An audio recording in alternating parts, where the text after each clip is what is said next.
I'm Lisa, the artist behind Lachri Fine Art. It is Tuesday, so I'm here to critique one of your original paintings or drawings. If you have an original painting or drawing that you would like to submit for critique, head over to my website, lachri.com/critiques. That link is below in the video description, and you can submit your work there. Today's critique comes from young artist Faisal Mansour. I apologize, I'm sure I said that wrong. He has painted this swan in acrylics. Faisal's goals for this piece were realism.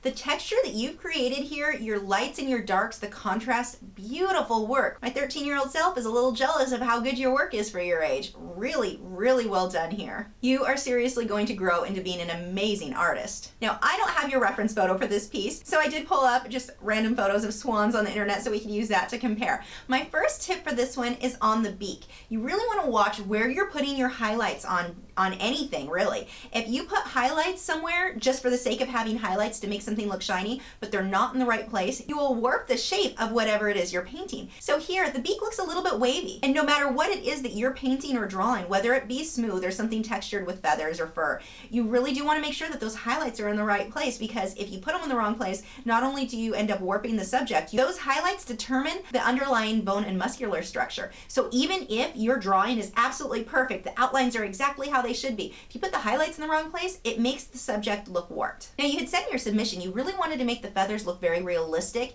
and to have all of the lines and little hairs going where they should be. Now, this is pretty easy to do when you get the hang of it, but it's time consuming, I'm not gonna lie. I use a small round or a liner brush to create this look. Notice if we zoom in on this swan, how the feathers are clumped together. They're almost like little triangles, and this is not gonna be the case on every bird. You wanna make sure that you're paying attention to your reference photo. But for this guy, if you look at the way that they're shaped, how they kind of come into little triangles, but they're not just straight triangles. They're slightly curved out. They also form a sort of row as they move down the neck. These are things that you really want to watch for when you are trying to create something very realistic. If you want all those little feathers in there, you can paint them in there, but you have to really take your time, go very slow. I do have a video showing you how to use a liner brush. A card will pop up here so you can check that out. But what I like to do is get all of that detail, all those feathers in, then I will glaze over them to create my shadows. So I've already got all the detail done with those little feathers, and now I can glaze shadowed colors on top of that. I've also got a video showing you how to glaze if you're not familiar with that. Card will pop up here and you can check that out. But you have done a really, really good job. Be proud of this.